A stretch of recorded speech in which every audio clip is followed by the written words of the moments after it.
બનાસકાંઠામાં આવે તે પહેલા જ ખેડૂત આગેવાનોની કરી અટકાયત। મુખ્યમંત્રી શ્રી ભૂપેન્દ્રભાઈ પટેલ બનાસકાંઠામાં આવે એ પહેલા ખેડૂત આગેવાનોની અટકાયત। ધાનેરા, લાખણી, દિયોદરના ખેડૂત આગેવાનોની અટકાયત કરવામાં આવી છે। ખેતી મુદ્દે વિવિધ રજૂઆત કરવાના હતા ખેડૂત આગેવાનો। રજૂઆત કરવા પહોંચે એ પહેલા જ વહેલી સવારે થઈ અટકાયત। સીએમ ભૂપેન્દ્રભાઈ પટેલ આજે છે બનાસકાંઠામાં। આજે બનાસકાંઠાની અંદર માનનીય મુખ્યમંત્રી સાહેબશ્રીનું સ્વાગત છે।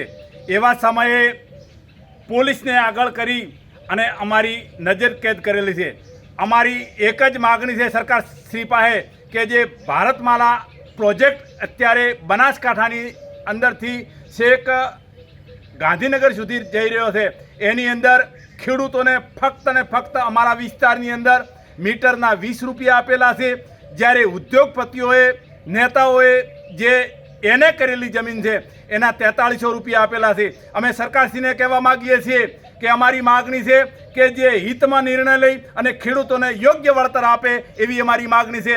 સરકારશ્રી જ્યારે અમારા વિસ્તારની અંદર મુખ્યમંત્રી સાહેબશ્રી આવતા હોય, આપણા વડાપ્રધાન સાહેબશ્રી આવતા હોય એટલે પોલીસને આગળ કરી અને અમને ખેડૂત આગેવાનોને દબાવવાની કોશિશ કરી રહ્યા છે। એટલે આજની બેઠેલી સરકાર શું સાબિત કરવા માગે છે એ અમે ખેડૂતો સમજી શકતા નથી, પણ આગળના સમયની અંદર આજની બેઠેલી સરકારને ભોગવવું પડશે।